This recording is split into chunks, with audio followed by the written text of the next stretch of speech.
Roza abbaa manaa isii hedduu takka gammachiise. Maaliin gammachiise akkamitti gammachiise warroon hin jettan immoo Rozaan baay'ee gammaddee jirti. Gammachuun isii gammachuu keenya ta'ee jira. Baay'ee si gammanni baay'ee si jaalanna baay'ee si gabanya. Si gabanya obboleessi seenaa Rozaa jechuudha. Dhugaa dubbachuu fi baay'ee tokkotti gammadee jira. Anis baay'ee hedduu takka gammadee fi Rozaan abbaa manaa isii akkuma gaarii kan eegan jirti. Fakkeenyaaf namni tokko yeroo biyya keessa jiraate dhiirri haadha manaa isaanii kan jaalatan akka gaarii haala gaarii mijeessanii eegan jechuudha. Rozaan immoo faallaa jechuudha. Faallaa shamarranii faallaa dhiiraa ofii isiitii mana qopheessitee haala gaariidhaan jaalala abbaa manaa isiitii qabdu abbaa manaa kee karaa kamiin eegalte karaa hedduu nama gammachiisudha. Haala bareedaadhaan qophii irra jirti jechuudha. Qophii Rozaa rabbiin nagaan abbaa manaa kiyyaa wanna agarsiisu jettee jirti. Rabbiin nagaadhaan fuula ifaadhaan abbaa manaa kee wasi agarsiisu. Assalaamu alaikum warahmatullahi wabarakatuh. Jirtu akkam nagaa keessanii fayyaa keessanii sin jedha hordoftoota kabajamtoota. Muna didamii afur akkam nagaa keessanii fayyaa keessanii warroonni na jajjabeessitan ammaatitti. Muna jabaadhu muna viidiyoon kootu muna maali warroonni keessan nagaa faddan hedduu takka isin galatoofadha galata guddaa na biraa qabdanii warroonni nama arrabsitanii afaan dhedheerattanii immoo ammallee akkasumatti bufaa koomantii keessatti jechuu barbaada. Kanaaf ammas viidiyoo keenya laayik gochuu sheer gochuu hin dagatina. Dhugaa dubbachuudhaaf haalli Rozaaniiti jirtu haalli Rozaaniiti qophiirra abbaa manaa isii eegan jirtu baay'ee namatti tola. Abbaan manaa Rozaa eessa jira maal jira jettanillee achuma viidiyoo isaati irratti hordofaa isiniin jechuu barbaada. Rabbiin nagaadhaan fuula ifaadhaan wal agarsiisu. Maaliif hojjetan nama jechuun namni wal jaalatee namni yeroo ammaa kana keessatti jechuudha. Kan mallaqa wal barbaadu jira. Kan moo jaalala waliif barbaadutu hedduutu jira jechuudha. Dhugaa dubbachuudhaaf baay'ee tokkoon gammadee anillee immoo isinirraa badee jira viidiyoodhaan dhufuu dhiisee jira. Haaluma fayyaa kiyyaatti wal qabatee wallaahi alhamdulillah rabbil aalamiin amma immoo fayyee jira. Rabbiin galanni haguu baay'ee na dhukkube wallaahi alhamdulillah rabbil aalamiin ji'a tokkoof jechuudha. Yaada viidiyoo akkasumatti irratti hojjedha malee baay'ee na dhukkube. Alhamdulillah rabbiin galanni haguu fayyee jira. Rabbi kiyyaaf galata dachaa galcha. Obboleen keenya biyyoota ambaa keessa jiraattan waa hunda keessatti xiqqoo isin dhukkubus guddoo isin dhukkubus mana yaalaa deemuun dirqama keetti jechuudha. Mana yaalaa hin deemin wallaahi dhibeen xiqqishuun qabdu. Dhibeen nuti xiqqoo jennee yoo garaan nu dhukkubee yoo mataan nu dhukkubee xiqqoo jennee nuti ilaallu wallaahi dhibee guddaadha jechuudha. Fakkeenyaaf isin kaase nama gaafa duraa jechuudha. Gaafa duraatti bara 2023 guyyaa lamatti jechuudha. Guyyaan inni na dhukkube guyyaa ganama xiqqishuu isii na dhukkubee ture. Garuu immoo gaafa mana yaalaa deemee jechuutti wallaahi wanti sun jechuudha dhibee guddaadha. Ilaa obboleen kiyya maaliif mana yaalaa deemtan yaani yoo laalamuyyuu dhugaa dubbachuuf raajii bakka shanitti jechuudha. Bakka shanitti gaafa kadhutti wantichi suni ilaalamee jedhamu dhibee guddaa ta'e. Dhibee guddaa bootaa sadii jechuudha. Bakkiin ani gara kiyya qalamee jedhe bootaa sadii wallaahi namni waan keessan darbina hin jiru jechuudha. Maaliif isin jechuu barbaadu hojjettoota kabajamtoota kiyya nuti homa xiqqishuutti ofitti fudhanna jechuudha. Homa xiqqishuu nu dhukkuballee hin dhoyfanna. Dhoyfatuu miti mana yaalaa deemee of badaddi. Maaliif hojjetan obboleen kiyya wallaahi ani gaafa duratti garaa qofa na dhukkuba jedhe. Ganama na tuqee jimaa kamsa ganama na tuqee jimaa kamsa haala kan jechuudha. Sirrii makanatti na dhukkubaa boole jechuu baricha. Ganamas ammas yeroo qulqummatti ganama yeroo kootu handhuurma kee kanatti gadi na buute. Gadi na buutee deemuudhaan dadhabee akkatti gadi jedhee hin beekani miti akkatti gisee garaan isin ciniinu akkatti gadi jedhee deeman jechuudha. Bakka achuma nama namitti ani hin deema mana yaalaa deemannaan ishinaan jette. Rabbi naa laaffisee ganama sa'a 9 deemnee guyyaa mul'achuu didee dhibichi jechuudha. Dhukatee guyyaa sa'aatii 2tti mul'ate jechuudha. Dhibeen sun jechuudha.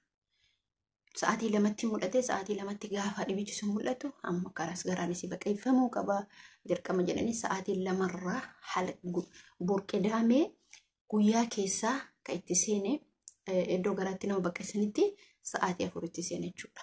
Sa'a tokkoof wayina irra turame na fakkaata. Akkasuma naan jette sa'a tokkoof wayite sa'a 2 ta'e akkas na fakkaata.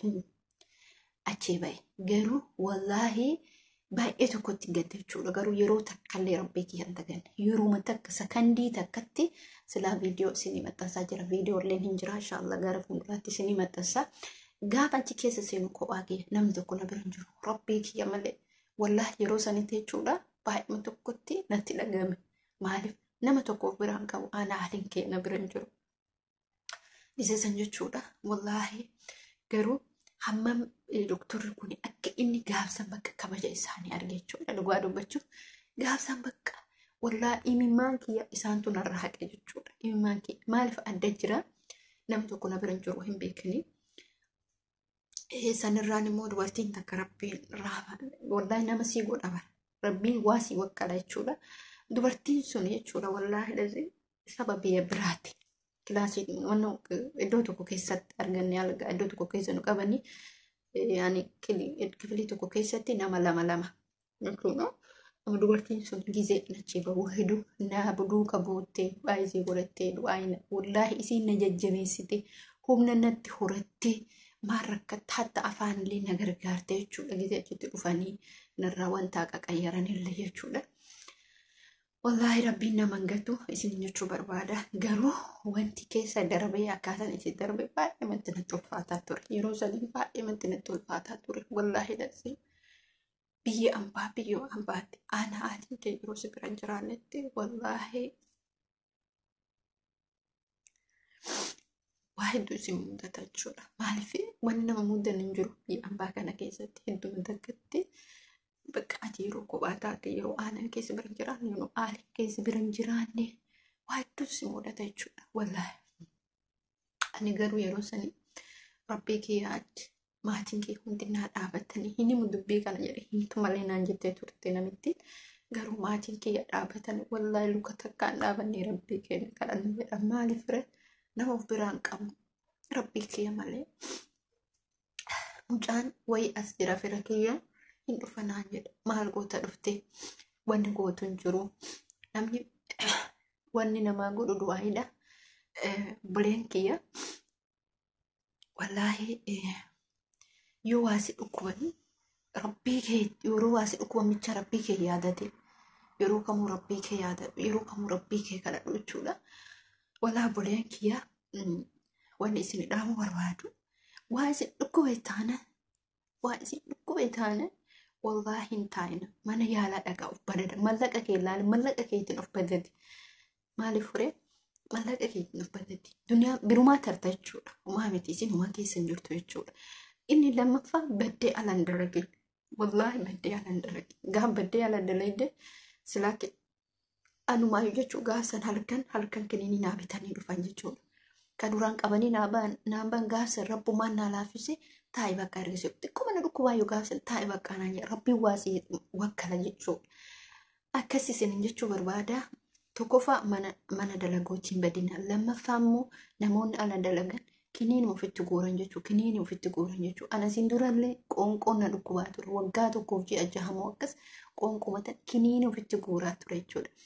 Rabbiin immoo ju'uma lama mana namaa dalagee ji'a lamaa sanitti gahee babanuu bakka jira namittiin bira dalagu sun maali kun hundi kartooniin hundi naan jetti kiniinii kana laata jechuudha. Qoonqoo qaba arraa qabdee kiniinii kana nyaati halkan wanta keechuu fi bulii gizee odoo rafin dura qabbaneessi kilaasii kennuun jechuudha. Asiin duratti ji'a lama ganna darbeessan jechuudha. Qoonqoon sun haftee amma immoo waa hunduyyuu alhamdulillah rabbil alamin matallee nan dhukkubu jechuudha. Wallahi rabbii kiyya galanni haa ga'u. Alhamdulillah rabbil alamin asumaan firoottan kiyyallee hiriyoota kiyyallee ta guyyaa sannu duuka dhaabata obboleeyyan kiyyallee maatii kiyyallee jechuudha. Hedduu takka galatoomfadha jechuudha. Wallahi galata isaanii himee fixu jechuudha. Maaliif hojjettanii wallahi maatii ofiitiif hiriyoon ofii jechuudha. Galanni isaanii galanni maatii kiyyallee galanni hiriyoota kiyyallee kana duuka dhaabatanii jedhan wallahi laziif yoomiyyuu jechuudha na keessaan baddu jechuudha. Maaliif nama jechuun ka gizee ati rakkattee nama jechuun ka ati gizee si bira dhaabate yeroo waa qabdu taanaan yeroo odoo fayyaa qabdu otoon taane yeroo ati rakkatte yeroo ati dhibamte yeroo ati waa harkaan qaban namni ka gizee rakkootitti sii gale isinii gale akkas isin jechuu barbaada. Rabbiin isinillee dhibe biyya namaa dhiisaa biyyuma keessatti illee rabbiin nama dhibin jechuudha. Ani kanarratti arge jechuudha. Nas dhukkubee beeka garuu kun jechuudha.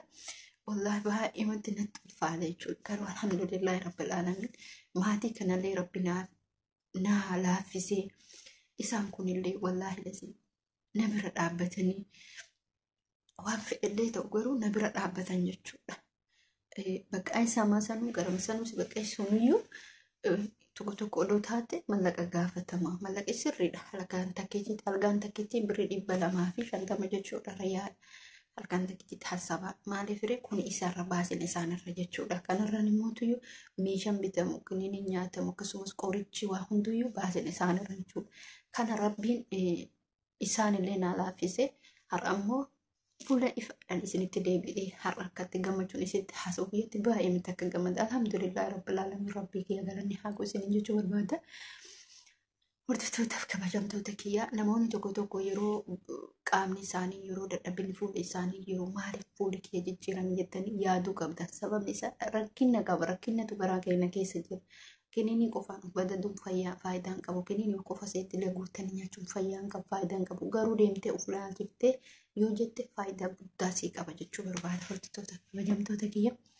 Kana isin jechuu barbaada. Inshallah viidiyoo biraatiin hanga walitti deebinutti asumaan roozaan himuutuyyuu baga gammaddee baay'ee sii gammannee hedduutti akka sii gammadee akka mataa kiyyaatti. Waa hedduu mucattii kanarraa barattanii wanti isin irraa barattan isin kun nama jabduu nama jajjab roozaan nama seenaa guddaa qabu jechuudha. Seenaa guddaa qabaachuun isii gaafa dura Ameerikaa deemu hedduurre carraa isiisan haadhaaf jettee dhaabdee rabbiin immoo ammallee fidee biyyuma Awurooppaa sana isii dhaabe jechuudha. Maaliif waa sii wakkala jechuudha. Ati garaa kee qulqulluu taanan kalaas bakka qulqullinatti qabaattee taanaaf waa tokko homtuu hin jiru isin jechuu barbaada. Kanaaf obboleeyyan kee hordoftootaf kabajamtoota kiyya wanneen ani isin jechuu barbaadu jabaadha. Badadadhaa of laalaa of qoradha. Yeroo biyya galtillee mallaqa kee bakka hin taanetti hiriyaan taanetti affeerraa namaatitti yookiin immoo bootaman taanetti balleessitee harka kee qullattaftee fiigdee biyya arabaatti deebi'uu hin taanetti qaama kee dhayitee of laalchisuun dirqama keeti. Akkama biyya arabaa kanaa galtee fiiguu bitaaf erga fiiguu hin taane qaama kee dhayitee of laalchisuun dirqama keeti jechuudha. Otoo mallanni keessa fayyaa qabaachuu dursa namni fayyaa qabu wanta akkan ta'u jechuudha. Fayyaa qabaachuu jettee ati waa tokko jechuudha rabbii kee irratti kadhachaa hin dalagatta bakka kamuu. Garuu immoo gaafa fayyaa dhabdetti rakkoo bakka kamuu socho'uu hin dandeettu. Isin jechuu barbaada hordoftoota kabajamtoota kiyyaa baay'ee isin jaaladhaa baay'ee isin kabaja. Turtii hamma ammaa na wajjin turtanii fi hedduu takka isin galatoomfadha. Maaliif hojjettanii namni nama galateeffanne rabbillee hin galateeffatu. Akkasuma hiriyaatti qaalii tajaaladhu. Tagaafa guyyaa sanii na duuka dhaabatte akka maatii kiyyaatti na duuka dhaabatte dhugumatti jechuudha. Baay'ee takka naa galatoomii baay'ee takka naa ulfaadhu. Isin jechuu barbaada rabbiin sajaa keessan isin haa kafalu. Asumatti immoo namoota hedduu injiraa miti akkanumattuyyuu akkas isin jechuu barbaada. Rabbiin fayyaa guutuu isin haa kennu. Biyya ambaa keessatti isin hin dhibini. Wallaahi du'aa isin godha. Isinillee du'aa keessan godhadhaa isin jechuu barbaada. Amma viidiyoo biraatiin walitti deebinutti assalaamu alaikum warahmatullahi wabarakatuh. Asii achi immoo addaan hin bannu haala bareedaadhaa wajjin naa waliin haasofna isin jechuu barbaada. Baabbaay. Aha. Warra tiktookii yaadadha. Warra tiktookii warra akkas jedhu.